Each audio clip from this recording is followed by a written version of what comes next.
O escritor e editor João Scortese é o entrevistado de hoje no programa Gente em Destaque.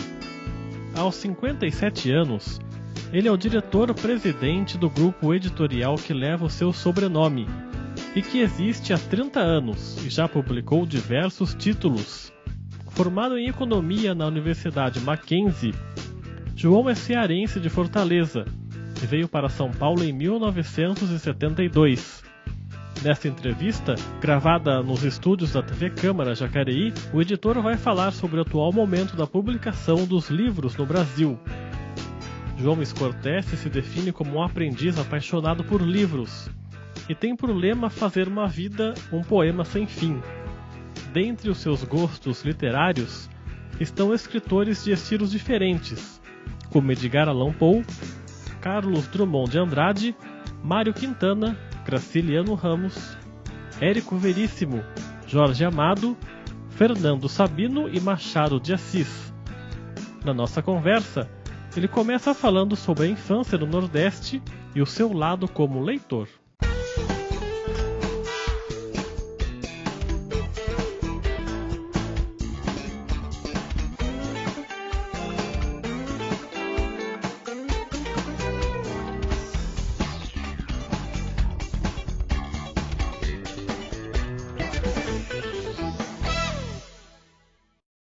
Bom, João Scortese, obrigado pela sua presença aqui no nosso programa, por aceitar o nosso convite aqui da TV Câmara. Eu que agradeço. Como é que surge a sua paixão pelos livros? Ainda vem na primeira infância isso? Como é que começou?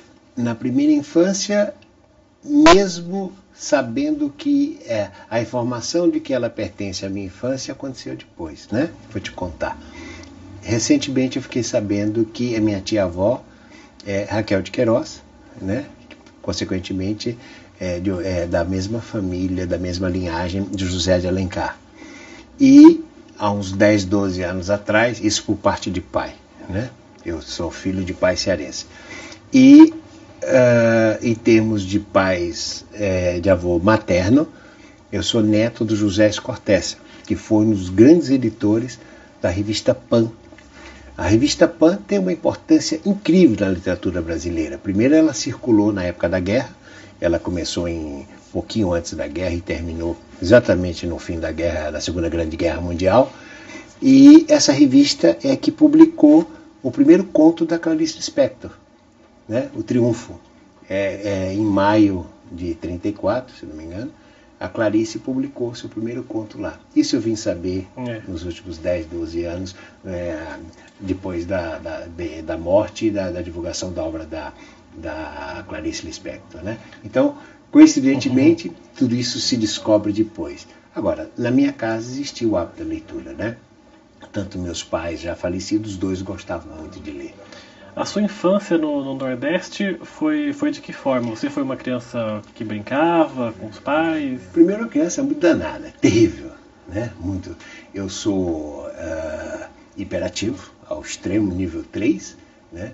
Então, quando eu não estava correndo, trepando na goiabeira, quando eu não estava lendo, escrevendo, a leitura me acalmou muito, né? Sempre fui muito agitado. E o meu sonho era morar em São Paulo, né? Sempre gostei, sempre quis ganhar o meu mundo. E eu fiz isso muito jovem, aos 16 anos de idade. Eu deixei o Ceará e vim para São Paulo. Evidentemente, com autorização dos meus pais, né? Mas era o mundo que eu queria. E na sua infância, que tipo de leitura era a sua? Primeiro, ninguém pode esquecer o Monteiro Lobato, né? Mas existiam coleções, era a época do início das coleções, né? Existia o Tesouro da Juventude, existia as obras completas do Carlos Lacerda, que a mamãe era fanática pelo Carlos Lacerda, né? Existia uma coleção de capa branca, chamava-se Nobel, que eram todos os prêmios Nobel, né? E se comprava muito livro em casa, né? Nós tínhamos uma coisa que é difícil você ver numa casa hoje, um lugar chamado biblioteca, né? E a biblioteca era o lugar onde você estudava, onde você lia. E eu tive o privilégio de um pai e mãe leitores, né? Então era o lugar nobre da casa. Era tão bom que você podia dormir lá, ficar lá, e você estava sempre lendo, né? E os vendedores de porta em porta também, vendendo No livros? Ceará, isso só foi acontecer nos anos 70, eu já estava morando em São Paulo. Foi né? bem depois, então. Foi bem depois, né?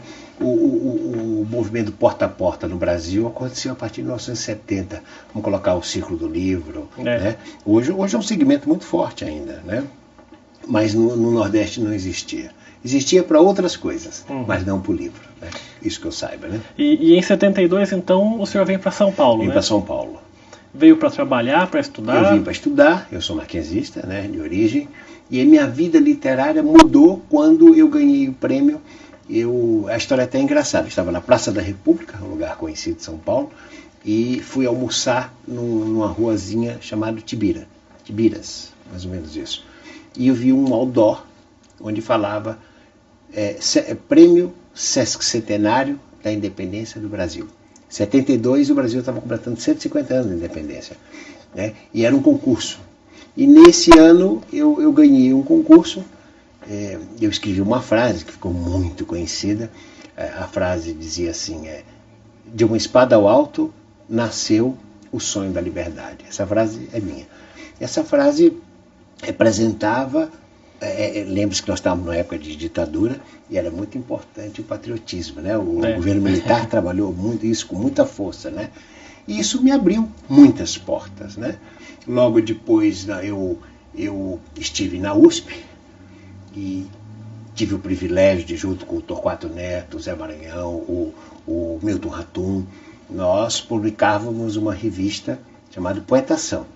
E, evidentemente, era uma revista clandestina na época da repressão, né?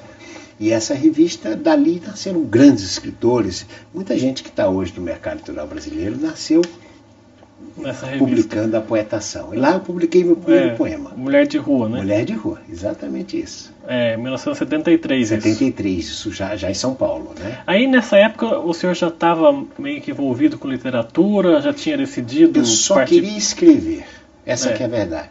Só que eu não sabia, eu culpava o mundo porque eu escrevia e não sabia como publicar, né? Eu estava até comentando isso, que eu achava que para que eu pudesse resolver essa minha necessidade de publicar, eu deveria ser editor. Então o editor nasceu dessa vontade. A hora que eu tiver uma editora, eu vou publicar tudo que eu escrevo. Inocência, né? E assim foi. Aí, de passado alguns anos como editor, eu descobri que eu precisava ter uma gráfica, porque era a gráfica que iria imprimir, e que o editor era apenas a ferramenta que preparava esse conteúdo, né? Passado um tempo, eu tive a gráfica cresceu, eu falei, puxa, a vida não está completa. Eu tenho o editor e tenho a gráfica. O que eu preciso, né? E aí eu falei, eu preciso vender, preciso ter uma livraria.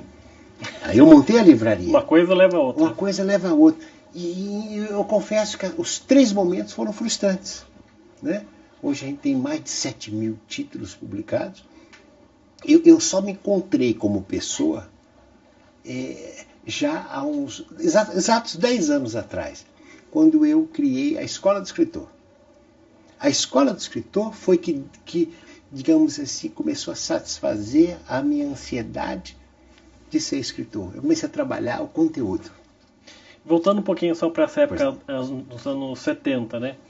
A sua leitura, o senhor foi um dos jovens também rebeldes contra a ditadura, que lia os clássicos. Sim, principalmente a minha geração queria mudar o mundo. E ela tinha uma diferença muito grande dessa geração que está aí. Ela queria mudar e acreditava que mudaria. Né? Eu não vi ainda nesses movimentos, com certeza os movimentos sociais chegaremos lá. Eu não vejo interesse em mudar. A gente queria consertar. Né? Nós acreditávamos num Brasil melhor. Essa geração ainda vai ter que cavar muito buraco para depois ainda tentar construir alguma coisa. Em 70 tem um momento muito importante da minha vida, que você está falando de 70, que foi o Círculo do Livro. Foi a chegada, a abertura do mercado literário brasileiro para os livros de fora. O Lobsang Rampa, Evan Wallace, Jacqueline de Souza, Arthur Clarke, todos esses escritores chegaram junto nos anos 70. A Jacqueline de Souza, né? Tinha Aaron Robson, Somente Lobsang Rampa, que era o primeiro místico, eu falo de Terceira Visão, Você, Eternidade, o Isaac Asimov, né? Isso era um mundo maravilhoso. Então eu devorei livros. Foi com certeza a época que eu mais li, os anos 70. Isso influenciou tremendamente na minha vida profissional, né? E o que do Nordeste o senhor trouxe para São Paulo? O que ficou enraizado no senhor dessa época? Incrível que pareça, nessa época nada. Porque eu vim muito jovem, né? Eu só queria escrever e queria que todo mundo lesse, né? Eu fui conhecer a obra do Graciliano Ramos, Zelinho do Rego, tudo já em São Paulo. Foi aí, o João Cabral de Melo Neto, isso tudo depois já em São Paulo. As minhas origens eu fui buscar depois quando eu publiquei um livro chamado Na Linha do Serol. Eu precisei escrever minhas reminiscências, mas isso já em São Paulo. Aliás, isso acontece com todo escritor, né? Você precisa sair um pouco do panelão, se afastar um pouco daquilo, né? Então, você fala de Jacareí. Eu acho que alguém só vai conseguir escrever sobre Jacareí saindo um pouco de Jacareí. Poder enxergar aquilo com outro olhar, um outro foco. Né? Vendo de fora, né? Vendo de fora é muito bom esse olhar que o escritor tem de olhar de fora. Às vezes quando você está no olho do furacão, você só quer sobreviver, né? Você só quer sair da confusão, né? Olhando de fora, os sentimentos mudam, né? As suas ideias de antigamente também mudam. Muda. E a visão é outra, né? Você tem uma visão mais doce, mais menos crítica de tudo, né? Porque quando a gente é muito jovem, a crítica ela é muito boa, mas ela não tem, ela não nos cresce por dentro, né? Você precisa, em um determinado momento da vida, você precisa construir, né? E a sua editora, a Scortese, o grupo Scortese de editoria, como é que foi a ideia? O senhor falou que foi uma coisa natural, né? Que uma coisa levava a outra. Mas o senhor teve medo de arriscar nesse setor por conta Eu tive medo, não posso negar, mas existem duas histórias muito importantes. Primeiro, onde eu trabalhava. Eu estudei economia e tinha um emprego muito bom. Quando eu confessei para o meu patrão, na época, que eu tinha intenção de largar a economia e viver de poesia, ele olhou para mim e não me chamou de doido. Ele disse assim: vá realizar o seu sonho. Aí eu fiquei assim, eu falei, eu não esperava isso. Mas aí ele disse uma segunda coisa que mudou profundamente a minha vida. Ele disse o seguinte: se não der certo, você volta. Era tudo o que eu queria. A segurança. Né? A segurança, né? E o meu pai, que quando eu contei para ele que eu ia abrir uma editora para trabalhar com pequenas tiragens, com nichos de mercado, e nós estamos falando de 32 anos atrás. Hoje, quando você fala trabalhar um segmento da literatura ou um tipo de mercado, todo mundo entende, né? Eu criei uma nova gestão, principalmente de pequenas tiragens. Eu falei isso para o meu pai, ele olhou para mim e disse assim: boa sorte. Então aquilo foi o que a gente chama muito de bênção. Aí eu não tive mais medo. Quer dizer, o senhor não teve senões na vida, não, né? Não. Aliás, se alguém pedir para contar o pão que o diabo amassou dentro do meu mundo profissional, eu não tive. Eu tive para desistir. É diferente, né? Durante 3 vezes eu pensei em desistir, né? E nessas 3 vezes eu me recolhi, fui para um determinado lugar dentro da editora, sentei e fiz um balanço. Quando eu terminei, eu falei, não dá mais. Né? Eu nunca tive dificuldades, mesmo na época do Plano Collor, naqueles movimentos, não. A editora ela foi fluindo. Talvez até porque associado ao editor, ao profissional, ao gráfico, né? Sempre esteve presente o escritor. E eu procuro fazer sempre para o meu autor aquilo que eu gostaria de fazer para mim. Talvez o segredo esteja aí. Essas 3 vezes da quase desistência foram por quais motivos? Primeiro, uma oferta profissional, né? Alguém em determinado momento chegou e disse assim: eu te pago tanto para você administrar no Rio Grande do Sul uma grande indústria de tênis. Nós queremos o gestor. quem administra poesia com certeza vai administrar tênis, né? Tudo a ver. Eu balancei porque eu já era casado, tinha 2 crianças pequenas e a gente pensa com muito carinho. Outra foi uma crítica que eu recebi. Isso depois virou até um livro, o Telmo Martino, jornalista, colega seu, né? Morreu recentemente, né? Morreu recentemente. Eu estou no livro. Eu estou lá no livro dos doidos que deram certo, né? O Telmo era muito crítico, botava para quebrar. E ele me chamou de doido. Quando ele lançou o livro, ele colocou lá os doidos que deram certo, né? Que conseguiram. A crítica foi muito pesada, né? E alguém me disse, na época eu não me recordo, que a crítica era algo muito bom. E que com certeza essa crítica se tornaria uma mídia positiva. E de fato aconteceu. As pessoas iam querer saber por quê, né? Por quê? Então, olha, o que você não pode é se esconder. Você é o assunto da biografia que está em moda hoje, né? Essa polêmica toda que está aí, né? As pessoas públicas não podem ter medo do que vão dizer, do que acham, do que pensam. Não podem. E a terceira vez foi por qual motivo? Cansaço. Em determinado momento cansou. Eu estava tudo muito rotineiro, mas talvez muito associado a um problema meu pessoal da vida, né? Mas logo depois começaram a aparecer as novas tecnologias. O livro eletrônico, os equipamentos de impressão digital. Aí eu me apaixonei de novo, porque eu sempre fui apaixonado pela impressão, né? Eu gosto do ato de imprimir, né? E aí eu pude estudar, me desenvolver, tanto que hoje eu acabei me especializando em 2 segmentos muito claros. A arte de imprimir, que eu gosto muito, e comecei a estudar o mercado editorial brasileiro. Hoje eu comando a empresa, evidentemente a empresa cresceu muito, e ela quase que anda sozinha, né? Eu só cuido da grande gestão. E eu tive a oportunidade de cuidar da escola, voltar a ler, coisa que eu tinha parado. Voltei a estudar impressão e voltei a cuidar do segmento do mercado. Eu acho que a minha contribuição, depois de 40 anos no mercado, é muito grande, falando sobre o produto livro, não o conteúdo do livro, mas o produto do livro. Né? E vamos falar um pouquinho então sobre a estrutura da Escortece, né, da editora.